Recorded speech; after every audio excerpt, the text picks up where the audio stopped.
有個陸任好出名嘅前輩，竟然主動出嚟承認自己係白蓮教嘅後人。呢個身份正正印證咗洪門嗰句名言：紅花綠葉白蓮藕，三教原來是一家。講起白蓮教，其實由明朝開始轉入地下活動之後，真係乜嘢衰嘢都做盡。佢哋當年為咗揾大錢同吸納信徒，完全唔擇手段，收埋一大堆起承轉合嘅流民歹徒，搞到奸淫擄掠，無惡不作。為咗吸引更多人入教，佢哋仲編造咗大堆假教義同邪法。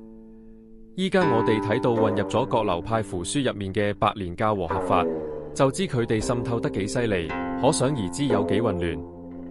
而且白蓮教仲不斷分家，衍生出好多唔同分支，好似白蓮、紅蓮、黃蓮、青蓮、黑蓮，甚至仲有鐮刀教。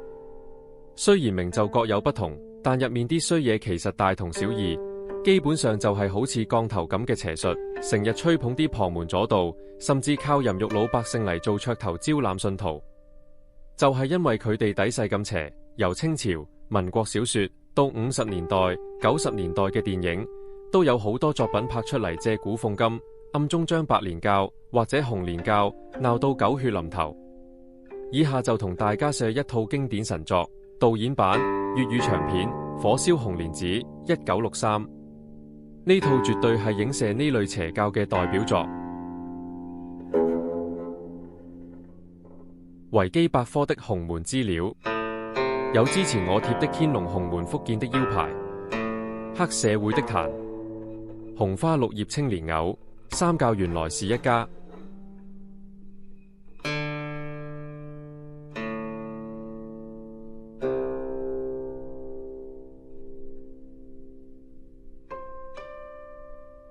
紅蓮教法本，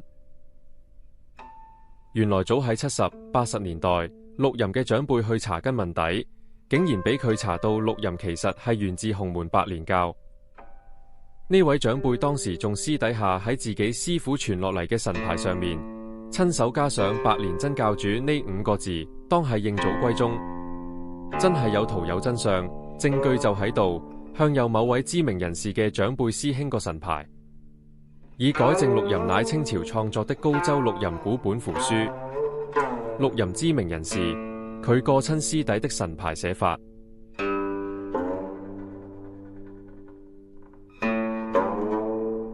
之前我首發洪門八仙咒同陸任八仙咒的比較，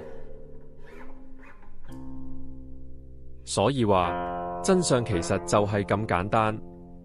有人查到自己派系嘅真正源頭，於是決定認祖歸宗，正式加入白蓮教呢個屬於洪門系統嘅標記。當然啦，信唔信真係由得你，但你又呃唔呃到自己嘅良心先？最後梗係捉神棍，恭喜你發財啦！